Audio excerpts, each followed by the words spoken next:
mas eu tenho que ser neurótico, psicótico ou perverso? Não tem um lugarzinho para ser normal?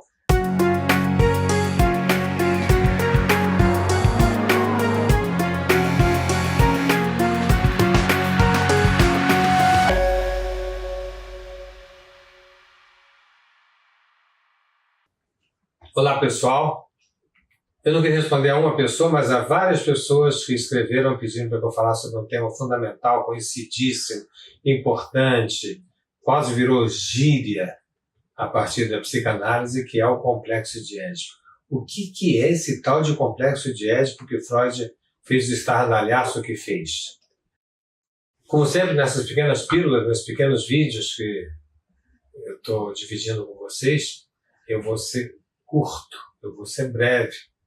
Logo, eu tenho que ser sintético, né?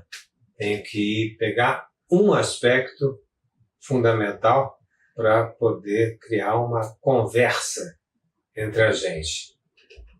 E eu fiquei pensando de que maneira expor em poucos minutos o fundamento do complexo de Édipo. Diria para vocês, começaria dizendo o seguinte: o complexo de Édipo é um software, é uma estrutura que é um maquinário, eu não sei, uma metáfora. É um intermediário entre nós, seres humanos, e o mundo. Alguém pode perguntar, mas eu lá preciso de intermediário entre o mundo, eu não estou nesse mundo? Não, não está.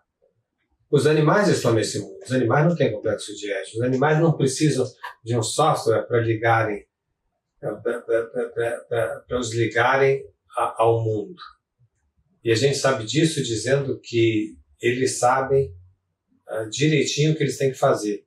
A tartaruga que nasce na Praia do Forte, ela já sabe onde é que está o mar, ela já sabe procurar o seu alimento. E assim são os filhos da girafa, do cavalo, do macaco, dos peixes.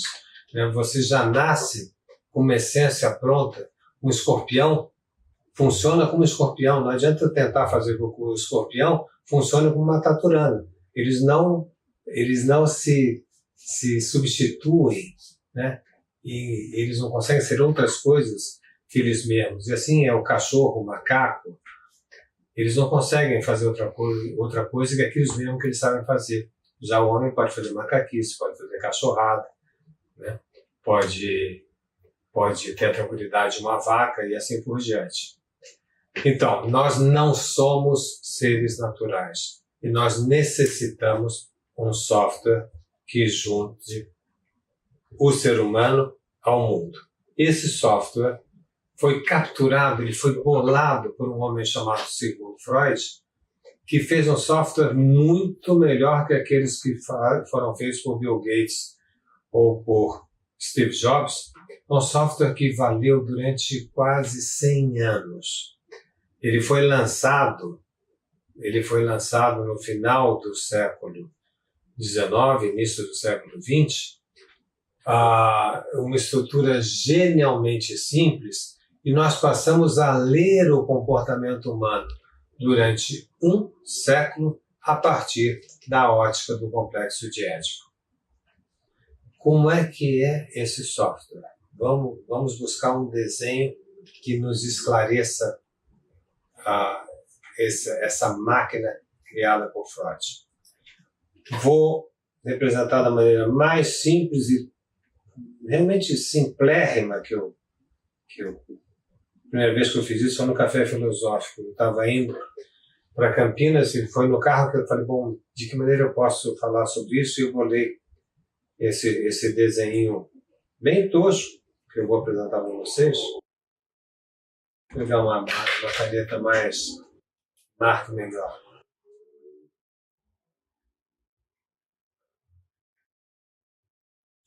Olha, partimos de um desenho muito simples. Uma pessoa, o mundo, a pessoa está longe do mundo, a distância da pessoa com o mundo é marcada por esse V, né, que existe um gap entre a pessoa e o mundo. Pensem, por exemplo, na poesia de Carlos Drummond de Andrade, de como é que uma pessoa pode se juntar ao mundo.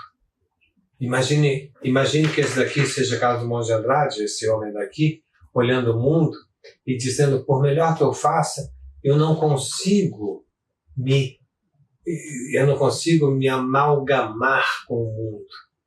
Mesmo que eu deixe de me chamar Carlos, ou deixe de me chamar Jorge, e passe a me chamar Raimundo, tudo que eu consigo é uma rima e não uma solução. Mundo, mundo, vasto mundo, mais vasto é o coração.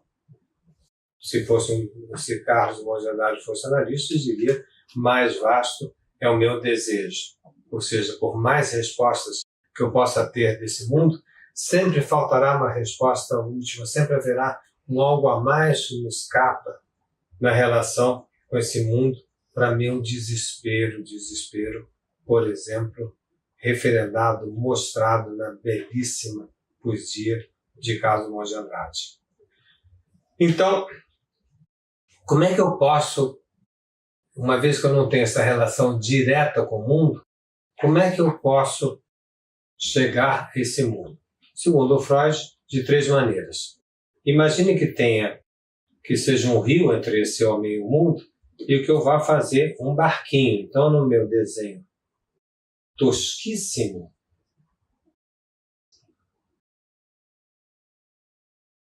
eu vou pôr um barqueiro, tá aqui o naviozinho, né? O navio precisa fazer um barqueiro? Não. Fica retratado pela vela.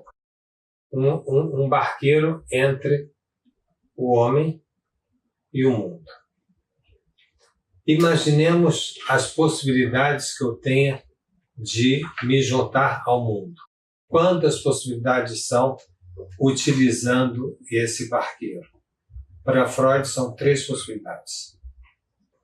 A primeira, eu chego nessa margem, que é ali até o mundo, e digo para o barqueiro: o senhor me leva até o mundo? Eu preciso chegar no mundo. E o barqueiro fala: leva. Aí você pega suas bagagens e vai pôr no barco. E o barqueiro diz: não. De jeito, com todas essas coisas, eu não te levo, não. Não, mas para mim são fundamentais. São meus objetos de desejo. São coisas muito importantes. São os bibelôs da minha avó. São as fotos da minha mãe. São as cartas da minha namorada. São minhas expressões maiores de desejo que eu colecionei durante muito tempo. Eu quero atravessar, mas eu preciso levar essa bagagem toda. Ele vai dizer: para você ir para o mundo, para você ir para a civilização, você tem que ter uma perda, você tem que negociar. Você perde um tanto, você vai ganhar outro tanto, na medida em que você vai para a civilização. E essa pessoa negocia com o barqueiro. Faz aquilo que Freud vai chamar de uma relação de compromisso. E ele irá, da posição que ele está, até o mundo, mas não com todas as formas que ele queria. Ele negocia, abre mão de uma parte do seu desejo, ele realiza de outra forma, enfim, ele perde um tanto dessa bagagem nas obrigações que o mundo que ele quer entrar lhe exige. Para ter passaporte para a civilização, existe um momento de perda. Essa pessoa que negocia com o barqueiro é um neurótico. E esse tanto que ele perde é um recalque. Então, vou pôr como primeira negociação, o barqueiro, vou escrever N, né, de neurótico, escrevi no meu quadrinho. Vamos pensar agora numa segunda possibilidade. A pessoa chega nessa margem, está vendo o mundo, chama o barqueiro vem, faz a mesma coisa que o anterior fez: quero levar minha bagagem. O barqueiro diz: nem pensar, você não vai entrar nesse país, você não vai receber o passaporte carregando esse suprimento de desejo que você está trazendo. O cara não aceita, ele não quer negociar, ele força, não vai. Ele pega o barqueiro, olha para um lado, olha para o outro, segura na cabeça do barqueiro, afunda dentro da água e afoga o barqueiro. Esse cara, né, que se impõe sem desrespeitosamente, imoralmente, que quer carregar todos esses seus desejos sem maior cerimônia ao mundo, esse que encontra um caminho outro que não o barqueiro, esse que tem uma outra versão desse barqueiro, eu acho que já está na hora de dizer que esse barqueiro é, claro, uma metáfora do pai. É uma versão do pai, eu diria lá cá, é uma perversão. É uma perversão. É uma perversão de baixa neurose, eu escrevo PV, para lembrar que é uma segunda possibilidade dessa recusa da castração. Ele recusa se ver ter que abrir mão dos seus desejos para chegar no mundo. Então já tem o neurótico, já tem o perverso, agora falta o terceiro elemento. O terceiro elemento é a pessoa que chega, vai procurar o barqueiro e não encontra o barqueiro. Fica desesperado, mas chama o barqueiro, subiu o barqueiro, telefona para o barqueiro, o celular do barqueiro, não dá, a mulher do barqueiro ficou doente, a mulher do barqueiro está péssimo, ele não vai voltar ao trabalho imediatamente, ele não encontra, ele fica sofrendo sem caminho. Sem caminho chama-se delira. Essa pessoa que fica sem o caminho por não encontrar uma elaboração do pai é o psicótico.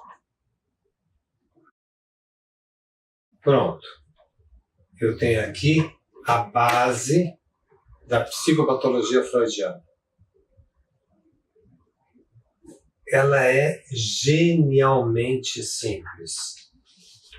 Como as máquinas mais maravilhosas são simples, né? O difícil é você conceber essa simplicidade. Ver essa divisão entre neurose, psicose e perversão aos olhos de hoje parece óbvio, povo. Mas não é não. Ponha-se na pele de Freud há 120 anos atrás, né? Ponha-se com o problema que ele se pôs, mas como é que se junta o homem com o mundo? Como é que se junta o mundo, às vezes, metáfora da mãe, né? Daquilo que vai me acolher, daquilo que eu vou viver, da minha casa, né? Nós não temos uma casa natural, nós não somos caracóis, né? Nós só temos caracóis nos cabelos, como diria Roberto sobre Caetano, né? Mas nós não somos caracóis, nós não caminhamos, né, com a nossa casa nas costas. Nós precisamos nos articular para chegar nesse mundo. Tá, ok. Tá bom. Eu sei que alguém aí está pensando assim, mas eu tenho que ser neurótico, psicótico ou perverso? Não tem um lugarzinho para ser normal? Não tem nenhum caminho outro? Tem. Não se aflige. Tem. Só que você tem que inventar. Aí você vai dizer, mas se eu inventar, não tem garantia que eu vou chegar. Não. Não tem garantia. Você vai ter que inventar um caminho e você vai ter que se responsabilizar por esse caminho que você vai colocar no mundo. É isso que uma análise faz. Uma análise, ela vai questionar a solução neurótica, vai questionar a solução perversa, vai questionar a solução psicótica. Vocês podem dizer, você está maluco? Você está falando a solução neurótica? Eu falei, é exatamente isso. A neurose é uma solução frente a essa distância. Vocês podem dizer que é uma má solução, de acordo, mas é uma solução frente à distância da pessoa com o mundo. É tanta solução que o neurótico, quando vai para a análise, se segura no seu sintoma, porque ele tem medo de perder o seu sintoma e ficar solto no ar, que é um sofrimento imenso das pessoas. Eu falei a palavra solução, vocês podem achar esquisito. Como solução? Neurose, psicose, perversão são soluções? São soluções que, tudo bem, a gente não são soluções maravilhosas. São soluções que as pessoas conseguem fazer. Conseguem tamponar a distância entre ela e o mundo. Porque sem neurose, sem psicose, sem perversão, o que é que tem? Tem um desamparo. E o desamparo é um sofrimento tão grande para as pessoas, é tão angustiante, é tão terrível você se sentir desamparado, que você acaba preferindo se amarrar no seu sintoma do que viver o desamparo. Uma análise é capaz de levar a pessoa, se o analista fez a análise até um ponto do desamparo, como diria Lacan, uma análise é capaz de levar a pessoa com uma certa segurança, com uma mão firme, por assim dizer, né? Que não teme tanto a angústia decorrente do desamparo. Uma análise deve ser capaz de levar a pessoa até esse ponto, sem garantia, aonde ela possa abrir mão das soluções neuróticas perversas ou psicóticas e criar uma nova relação, um novo acesso, um novo caminho entre ela e o mundo, depois que ela questiona a bagagem das suas identificações e ela encontra esse novo caminho que ela inventa e que se responsabiliza por ele. Tenho insistido que a ética atual da psicanálise é invenção e responsabilidade. Então ela inventa e se responsabiliza por esse caminho na relação do homem com o mundo. Está aí uma síntese do complexo de Édipo. Ele é válido até hoje? Sim. Ele é suficiente? Não. A análise hoje é uma análise baseada no complexo de Édipo e mais além do complexo de Édipo. Por quê? Puxa uma palavra sobre isso. Por quê? Porque a estrutura, o complexo de Édipo é uma estrutura vertical. Coloca o pai na verticalidade, na intermediação entre a pessoa e o mundo. Essa verticalidade ficou questionada no lado social a partir de 1992, quando a gente tem a horizontalização causada pela web. Mas isso já é outro assunto. Não será sobre o complexo de Édipo, será sobre a fase pós-edípica. Abraços.